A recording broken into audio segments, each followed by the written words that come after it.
जय हिंद दोस्तों अरुणाचल प्रदेश में सेना का चीता हेलीकॉप्टर क्रैश और भारत से निपटने के लिए अमेरिका के साथ डील कर रहे हैं पाकिस्तानी आर्मी चीफ। तालिबान का भी भड़कना तय, वहीं सुरक्षा बलों ने 4 आतंकवादी को मार गिराया। तो आइए जानते हैं इनके बारे में डिटेल में। दोस्तों, अरुणाचल प्रदेश के तवांग इलाके के पास आज भारतीय सेना का चीता हेलीकॉप्टर दुर्घटनाग्रस्त हो गया है और हादसे में एक पायलट भी शहीद हो गया।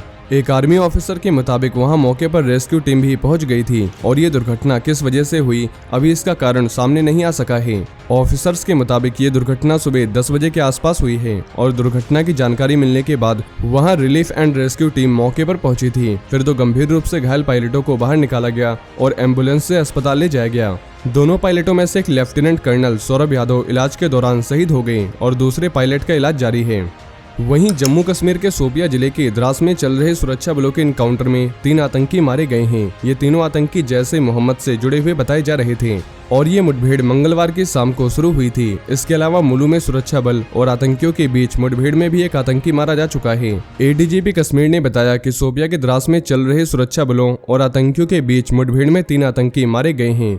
ये तीनों आतंकी लोकल थे और जैसे मोहम्मद संगठन से जुड़े हुए थे। इसके अलावा करीब 2 घंटे पहले सुरक्षा बलों और आतंकियों के बीच मुलू में भी मुठभेड़ शुरू हो गई है। यहाँ भी एक आतंकी ढेर हो गया है, लेकिन सुरक्षा बलों और आतंकियों के बीच गोलीबारी अभी भी जारी है। इससे पहले बीते 2 अक्टूबर को शोपिया के बसकुचान में सुरक्षा बलों और आतंकियों की मुठभेड़ में एक आतंकी मारा गया था। साथ ही इसमें 2 से 3 आतंकी भागने में कामयाब हो गए थे। जम्मू कश्मीर पुलिस के एडीजीपी ने बताया कि मारे गए लश्कर के आतंकी से आर्म्स एंड एम्यूनिशन, पिस्तौल, AK राइफल समेत कई हथियार बरामद हुए हैं।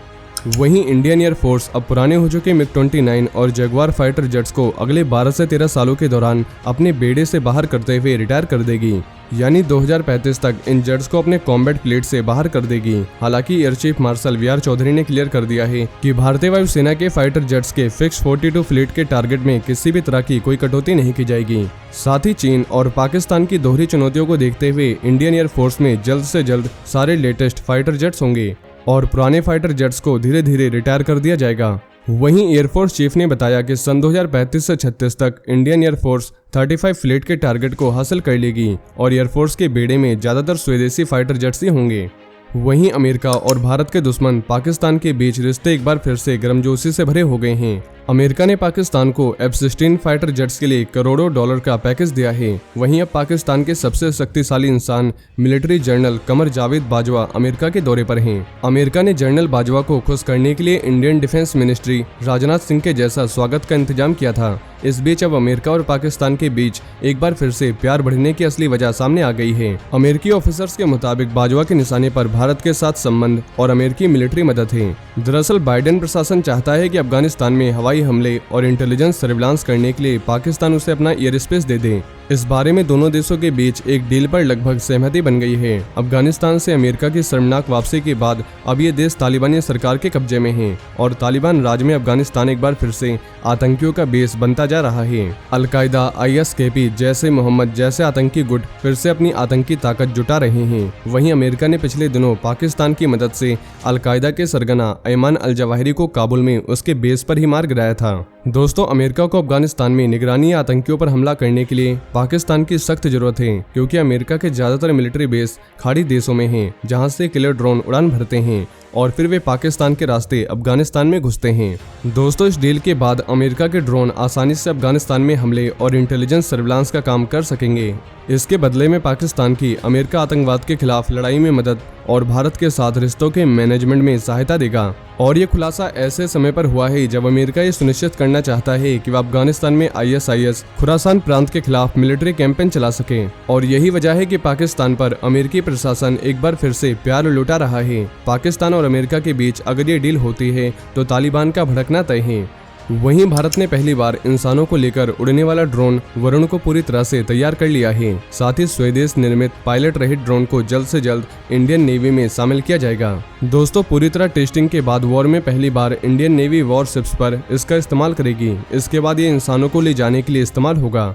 हाल ही में नई दिल्ली में आयोजित स्वावलंबन प्रोग्राम में प्रधानमंत्री नरेंद्र मोदी के सामने इसका प्रदर्शन किया गया था। दोस्तों, स्वदेशी ड्रोन वरुण को स्टार्टअप सागर डिफेंस ने बनाया है। वहीं दूसरी तरफ इंसान को सिर्फ इसमें बैठना होगा और इसके अलावा उसे कुछ नहीं करना है।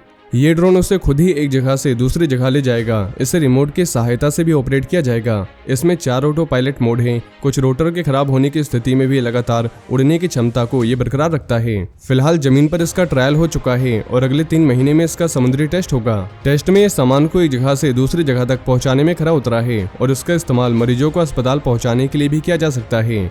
और सागर डिफेंस को ये प्रोजेक्ट नेवी की तरफ से मिला था। कंपनी से कहा गया था कि इस प्रोजेक्ट को लगभग 1.5 साल में पूरा करना है। वैसे एक बार उड़ान भरकर ये 30 किलोमीटर तक जा सकता है।